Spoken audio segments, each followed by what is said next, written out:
Good morning विद्यार्थियों। पिछली class में अपन ने बात की थी बड़ा किसकी,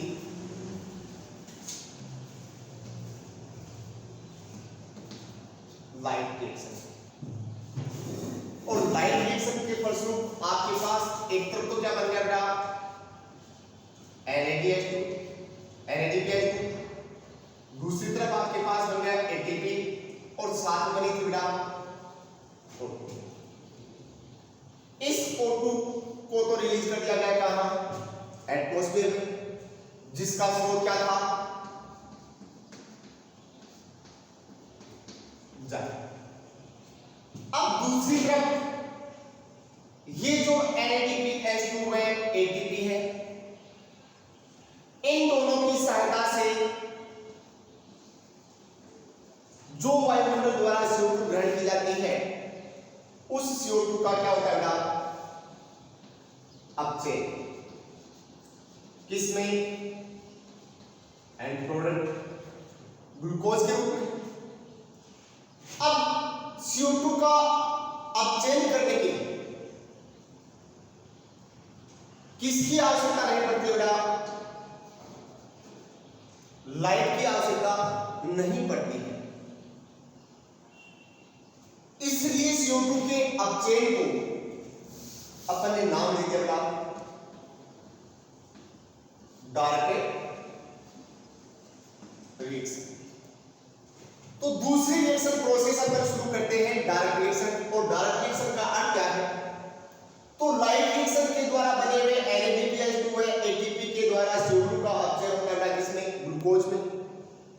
और CO2 का अपचयन होने के लिए लाइट की आवश्यकता नहीं होती है, इसलिए प्रकाश संश्लेषण की इस आगे की प्रोसेस को अपन ने नाम दे दिया डायरेक्ट रिएक्शन। इस डायरेक्ट रिएक्शन की खोज सबसे पहले ब्लैकमैन नामक साइंटिस्ट ने की थी, इसलिए डायरेक्ट रिएक्शन का नाम उनके मान सम्मान में दूसरा क्या रखा, ब्लैक रिएक्शन। अब डायरेक्ट रिएक्शन में CO2 का क्या हो रहा है बेटा, अपचयन हो रहा है, अर्थात कार्बन डाइऑक्साइड के अणु आपस में जुड़ेंगे तभी 6 कार्बन का ग्लूकोज बनेगा। तो यहां CO2 का जो अपचयन है उसमें कार्बन कार्बन जुड़ता है, इसलिए इसका तीसरा नाम दे दिया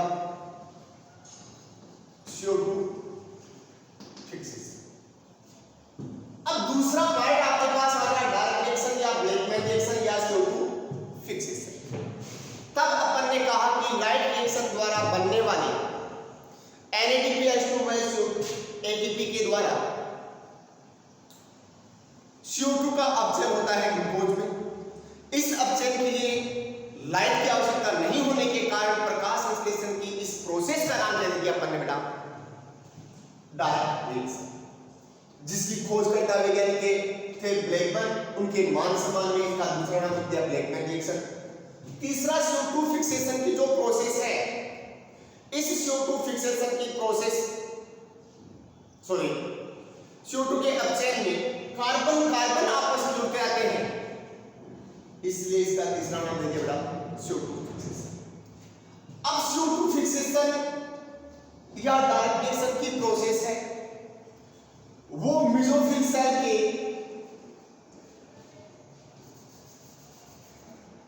कौन से भाग में संपर्क होते हैं, क्लोरोप्लास्ट के स्ट्रोमा भाग में संपर्क होती है।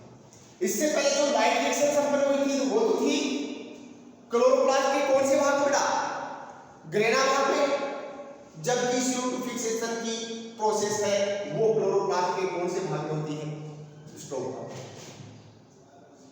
अब डायरेक्ट रिएक्शन से पढ़ने से पहले जो जूनियर क्लास में आपके पास टॉपिक थे बेटा, उसमें सबसे पहले अपन ने किसको पढ़ा था,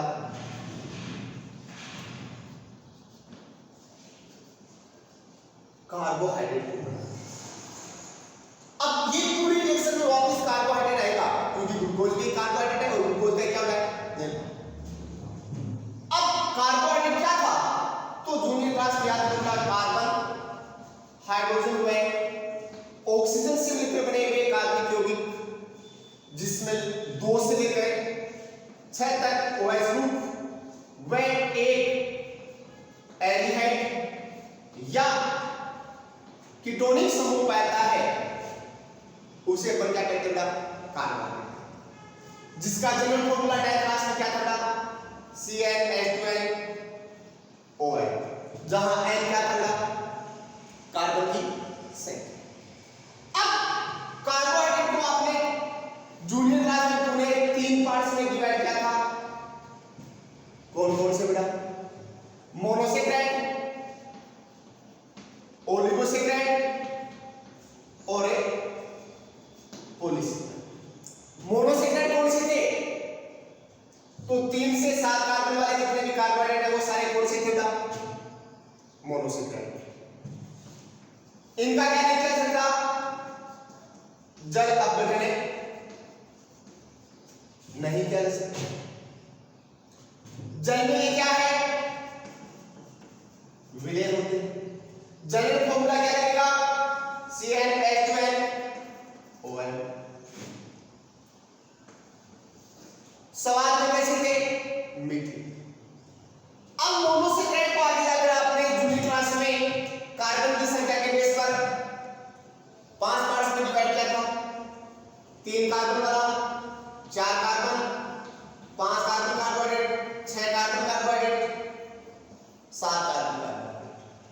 अब 3 कार्बन कार्बोहाइड्रेट को आपने नाम दिया था ट्रायोल्स, 4 का नाम दिया था टेट्रोल्स, 5 का नाम दिया था पेंटोल्स, 6 का नाम दिया था, 6 कार्बन वाले का नाम दिया था हेक्सोल्स और 7 रहेगा हेप्टोल्स।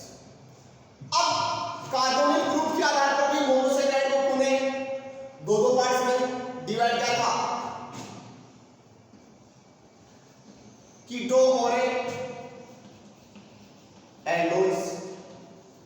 तो कीटो ट्रायोल्स, एल्डो ट्रायोल्स, कीटो टेट्रोल्स, एल्डो टेट्रोल्स, कीटो पेंटोल्स, एल्डो पेंटोल्स, कीटो हेक्सोल्स, एल्डो हेक्सोल्स। ज्यादा रहेगा। दोनों का जनरल फॉर्मूला क्या रहेगा? सेम। एक दूसरे की कीटोज और एल्डो एक दूसरे के क्या थे? आइसोमर। ट्रायोल का general formula C3H6 O3। Aldo का जनरल फॉर्मूला भी C3H6 O3। टेट्रोज में फॉर्मूला क्या बचेगा? C4H8 O4, C4H8 O4, C5H10 O5, C5H10 O5, C6H12 O6, C6H12 O6, C7H14 O7, C7H14 O7। ये भी अब एल्डो ग्रुप में तो क्या देगा? एल्डिहाइड। और कीटोनिक ग्रुप में क्या देगा? Keto group. एग्जांपल, तो इसका एग्जांपल था अपना डाइहाइड्रोक्सी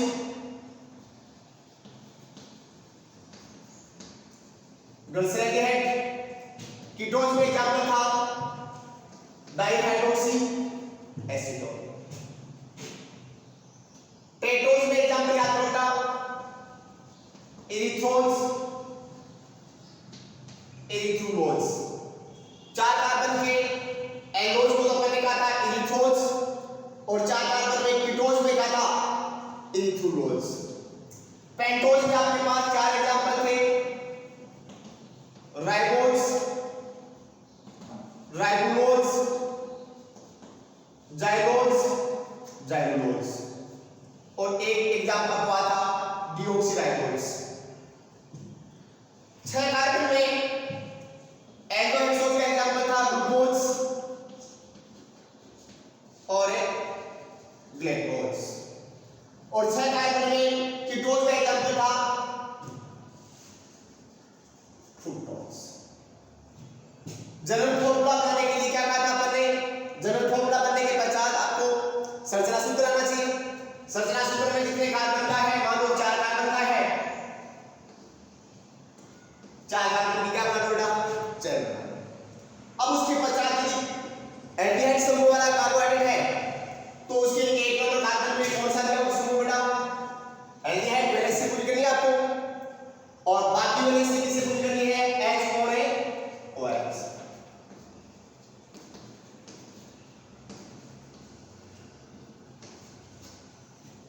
और इसके स्थान पर क्या कहा, यदि एल्डोज के स्थान पर कीटोज में रखा है तो कोई भी कार्बोहाइड्रेट उसके कितने नंबर कार्बन पे बेटा,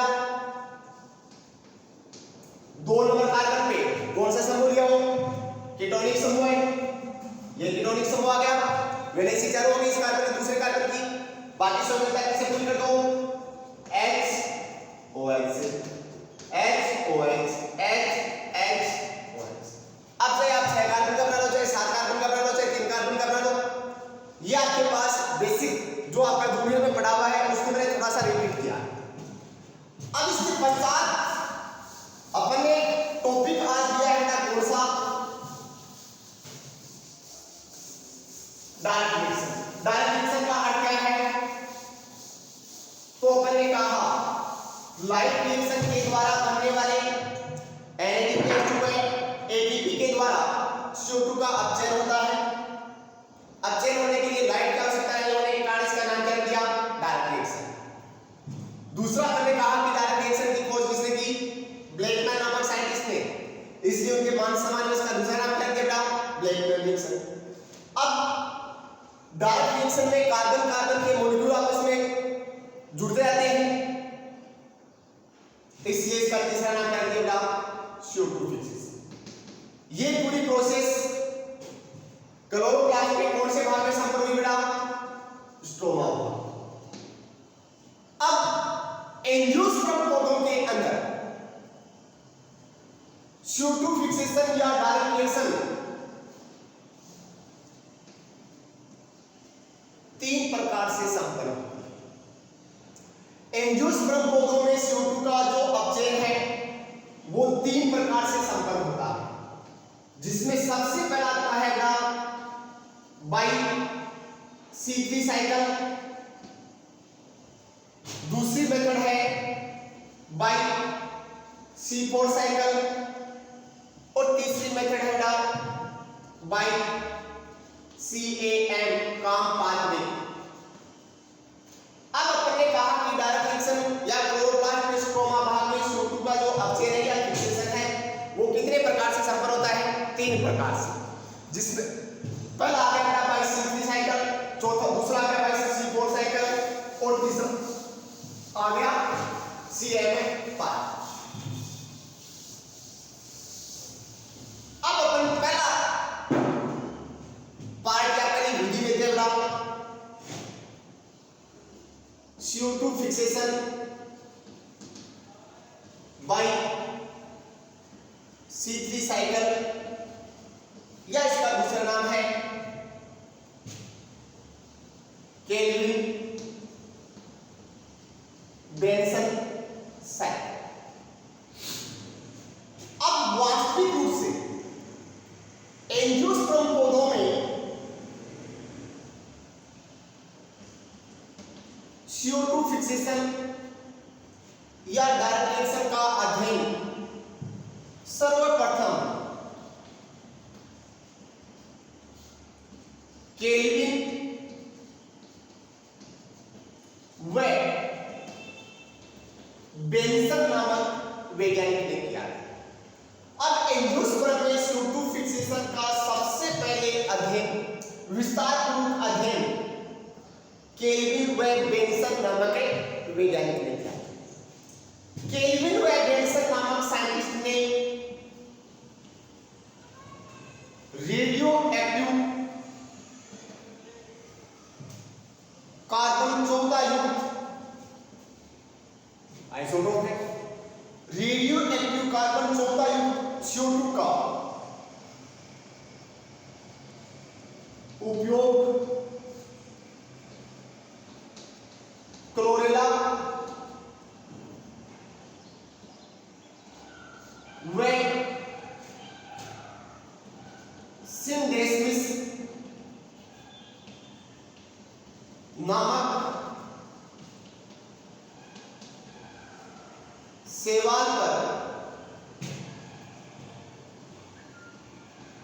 उपयोग करते हुए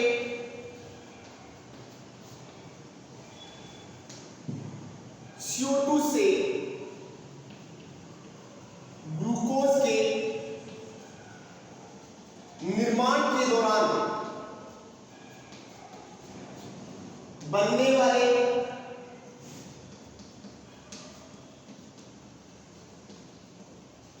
मध्यवर्ती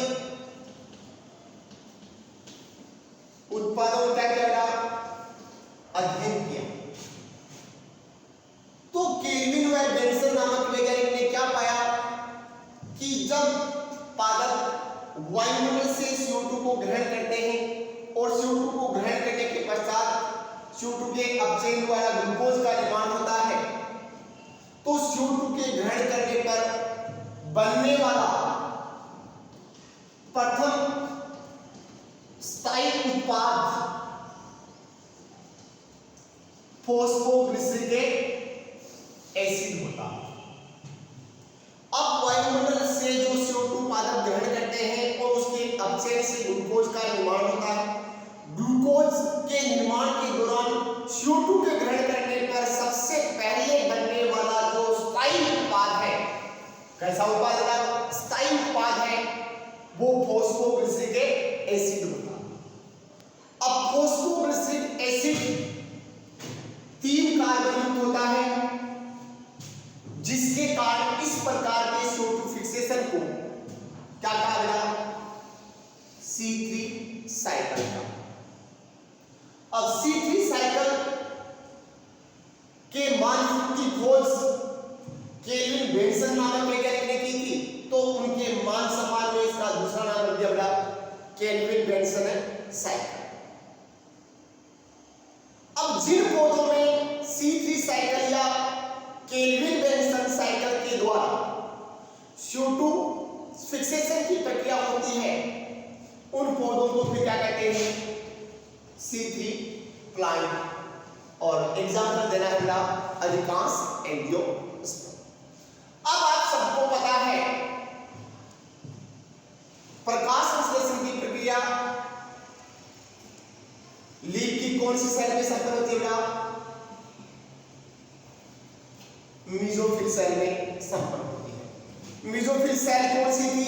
तो जूनियर क्लास में आपने एनाटॉमी पढ़ी थी, तो याद हो अपर एपिडर्मिस और लोअर एपिडर्मिस के बीच क्लोरोफिल युक्त जो पेरेन्काइमस कोशिकाएं पाई जाती हैं, जिन्हें अपन क्या कहते हैं? मीजोफिल, जिनके अंदर प्रकाश संश्लेषण की प्रक्रिया संपन्न होती है।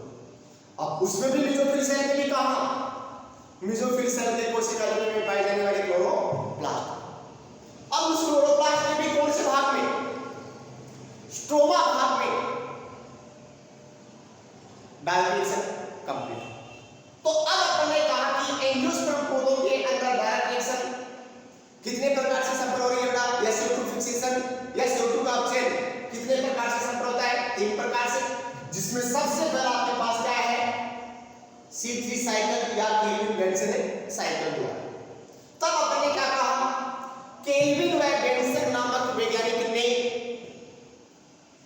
रेडियो एक्टिव कार्बन 14 युक्त CO2 का उपयोग करते हुए क्लोरेला व सिंडेस्मिस शैवाल में वायुमंडल से CO2 ग्रहण करने के फलस्वरूप ग्लूकोज के निर्माण के दौरान बनने वाले मध्यवर्ती यौगिकों का अध्ययन किया। तो क्या पाया कि जब क्लोरेला व सिंडेस्मिस को रेडियोएक्टिव कार्बन 14 युक्त CO2 उपलब्ध कराई जाती है, तो ग्लूकोज के निर्माण के दौरान CO2 को ग्रहण करने पर बनने वाला प्रथम स्थायी उत्पाद कौन सा यौगिक होता है? Phosphoglyceric acid. अब फॉस्फोग्लिसरिक एसिड CO2 के ग्रहण करने पर बनने वाला प्रथम स्थायी उत्पाद ग्लूकोज फॉस्फोग्लिसरिक एसिड है, जो 3 कार्बन होने के कारण इस प्रकार के CO2 फिक्सेशन का नाम क्या दिया? Cl3 cycle. C3 साइकिल खोज करता है वैज्ञानिक के मान सम्मान में इसका दूसरा नाम रख दिया बेटा केल्विन बेंसन साइकिल। और जिन पौधों में इस प्रकार C3 साइकिल्स के द्वारा CO2 फिक्सेशन की प्रोसेस कंप्लीट होती है, उन्हें क्या नाम दीजिए बेटा? C3 plant. सीधी भाषा में अपन यूं कह सकते हैं केल्विन व बेंसन नामक साइंटिस्ट ने CO2 से ग्लूकोज के निर्माण का अध्ययन किया। तो पहला पॉइंट क्या निकल कर आता है कि CO2 से ग्लूकोज का डायरेक्टली निर्माण नहीं होता है, बल्कि अनेक मध्यवर्ती कंपाउंड बनते हैं। अब CO2 के ग्रहण करने पर सबसे पहला स्थायी शब्द पर ध्यान देना है। सबसे पहला स्थायी उत्पाद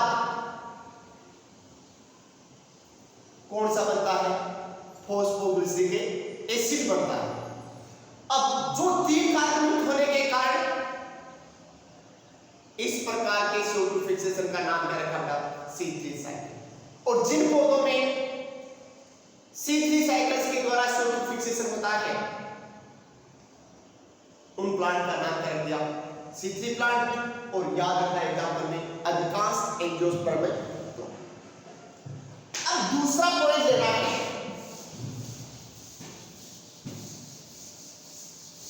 mechanism of A C3 cycle. तो अगला पॉइंट लेना है क्या? Mechanism of A C3 cycle. अब C3 साइकिल्स की प्रोसेस पूरी कैसे होती है? तो इस साइकिल्स के द्वारा CO2 फिक्सेशन की पूरी प्रक्रिया कुछ स्टेप्स में क्या किया जाता है बेटा? डिवाइड किया जाता है।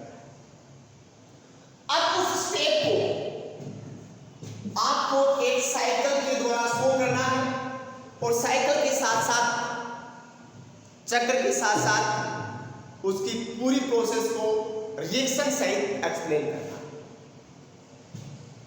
तो सबसे पहला स्टेप आता है ना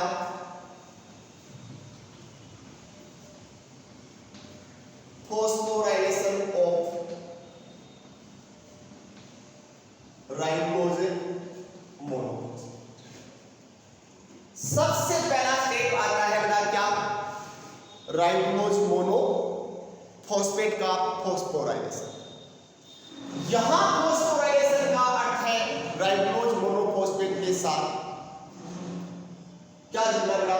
एक फॉस्फेट समूह या H3PO4 का जुड़ना क्या करता है? Phosphorylation of ribose. तो पहला स्टेप है बेटा फॉस्फोराइलेशन ऑफ राइबोज मोनोफॉस्फेट। अब राइबोज मोनोफॉस्फेट क्या है? तो राइबोज बेटा एक क्या है?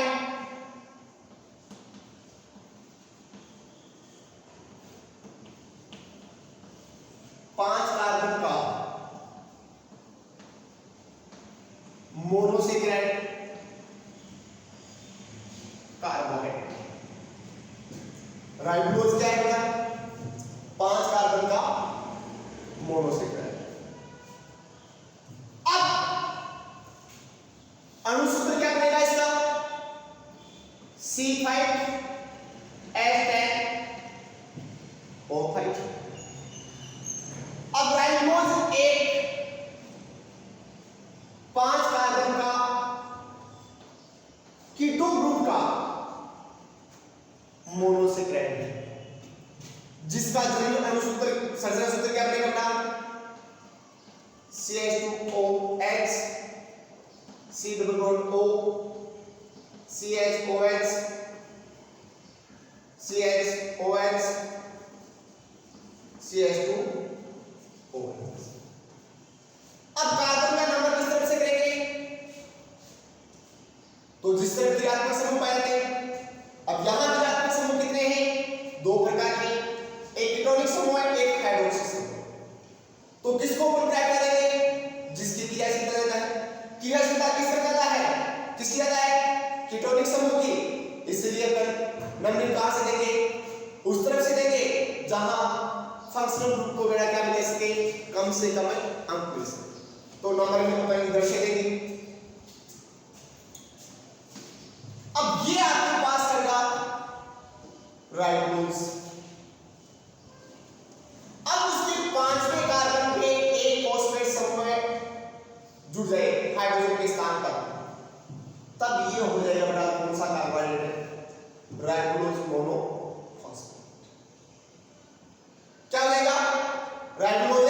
मोनोफॉस्फेट।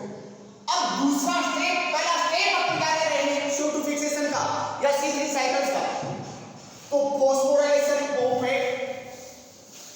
राइबोजेन मोनोफॉस्फेट। तो बेटा क्लोरोप्लास्ट के स्ट्रोमा भाग में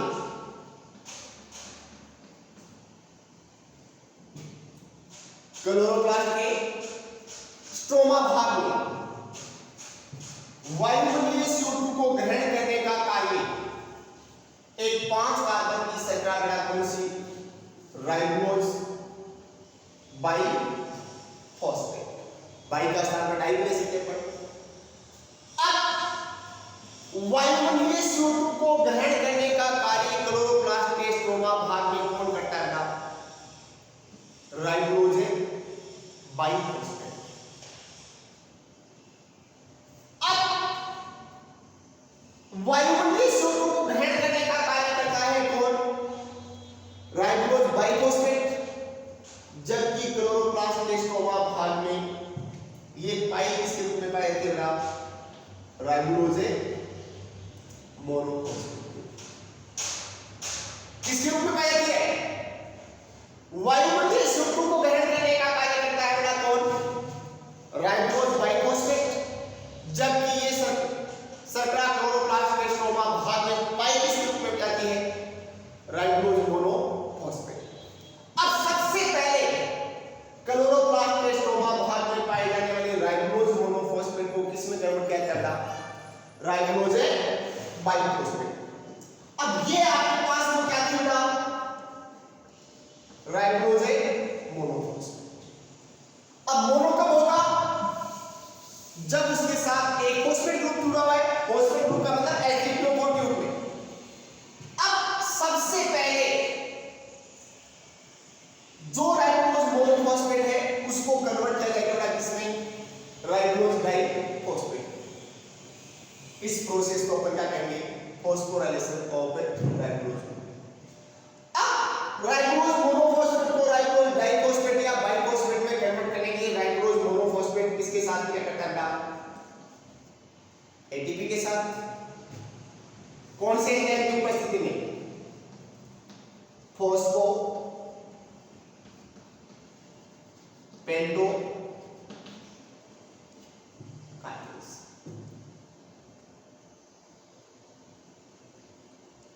फॉस्फोपेंटो काइनेज। अब फॉस्फोपेंटो काइनेज एक ट्रांसफेरेजेज वर्ग का एंजाइम है जो एटीपी से एक फॉस्फेट समूह को निकालेगा और निकालकर किस पर ट्रांसफर कर देगा? Ribose monophosphate. ये फॉस्फेट समूह आ गया। H3PO4 है, P सो किसको शो करेंगे यहां? H3PO4 के रूप में। बाकी वैसा का वैसा रखो।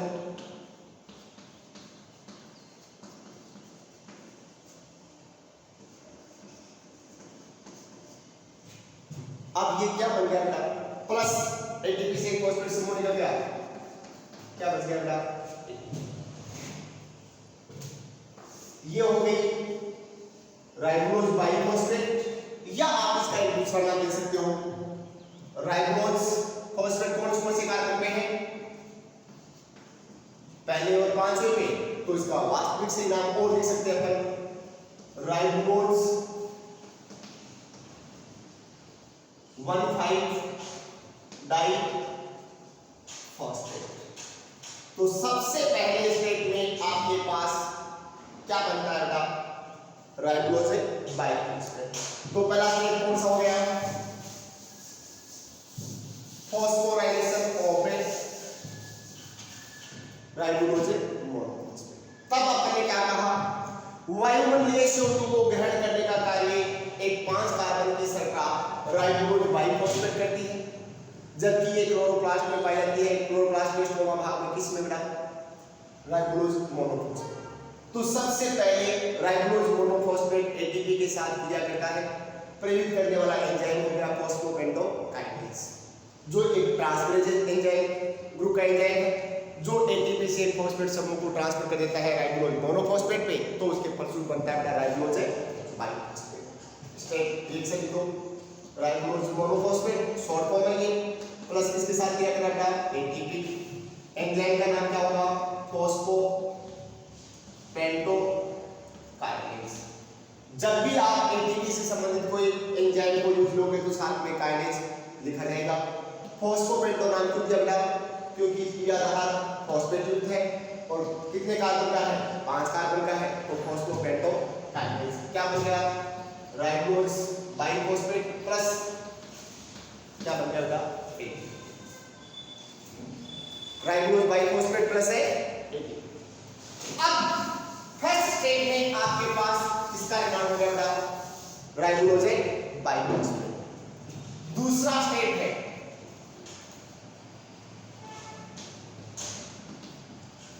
Carboxylation of ribose biphosphate.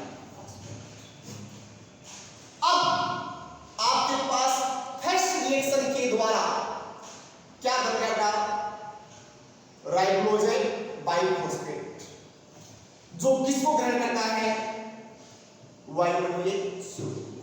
किसी भी आधार के साथ CO2 का जुड़ना क्या कहलाता है कार्बोक्सिलेशन। अब राइबोज बाइफॉस्फेट दो फॉस्फेट समूह है उसके साथ और कितने कार्बन का कंपाउंड है, कितने कार्बन की मोनोसेकेंड है 5 कार्बन की। एक कार्बन कौन सा हो गया CO2 वाला, तो उसके फलस्वरूप एक 6 कार्बन कंपाउंड बनता है बीटा ओक्सो एसिड।